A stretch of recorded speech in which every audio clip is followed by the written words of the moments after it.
কে জিতবে 2026 বিশ্বকাপের golden boot? Messi, Mbappe, Haaland নাকি অন্য কোনো চমক? ফুটবল ইতিহাসের সবচেয়ে বড় এই বিশ্বকাপে গোল্ডেন বুটের লড়াইটা কিন্তু এবার সাধারণ কোনো লড়াই নয়। এটা রীতিমতো এক যুদ্ধে পরিণত হয়েছে। কার হাতে উঠছে শেষ পর্যন্ত এই ট্রফি, তা জানতে ভিডিওটি শেষ পর্যন্ত দেখুন। লড়াইয়ের শুরুতে যার নাম থাকছে তিনি আর কেউ নন, আর্জেন্টিনার অধিনায়ক লিওনেল মেসি। আলজেরিয়ার বিপক্ষে 3-0 গোলের জয়ে আন্তর্জাতিক ক্যারিয়ারের 200তম ম্যাচকে স্মরণীয় করে রেখেছেন তিনি। বিশ্বকাপ ক্যারিয়ারে প্রথমবারের মতো হেডট্রিক করে ইতিহাসের পাতায় নতুন করে রেকর্ড করেছেন আর্জেন্টাইন তারকা।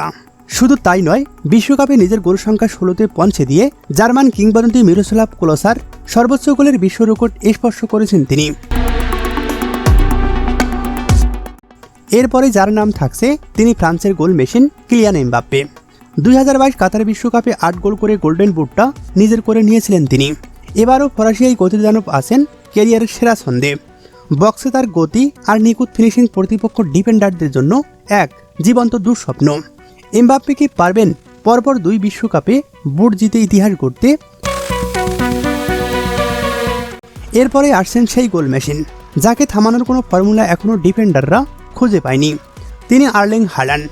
নরওয়েকে বিশ্বকাপের মূল মঞ্চে তোলার পর হল্যান্ডের চোখ এখন বিশ্ব মঞ্চের সর্বোচ্চ গোলদাতার ট্রফিতে।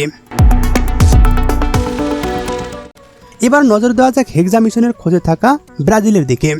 নেইমারের পর সেলেসাউদের আক্রমণের মূল কাণ্ডারি এখন ভিনিসিয়াস জুনিয়র। তার গতি, ড্রিবলিং এবং সাম্প্রতিক সময় গোল করার দুর্দান্ত ক্ষমতা তাকে গোল্ডেন বুটের রেসে অনেকখানি এগিয়ে রেখেছে। তবে ফুটবল মানেই চমক। এদের বাইরেও আছেন হ্যারিকেন, জুড বেলিংহাম কিংবা আর্জেন্টিনার তরুণ তুর্কিরা যে কোনো সময় পাশের দান উল্টে দিতে পারে। 2026 বিশ্বকাপের গোল্ডেন বুট এবার কার হাতে উঠবে? Messi, Mbappe, Haaland, Vinicius Junior নাকি অন্য কারো হাতে?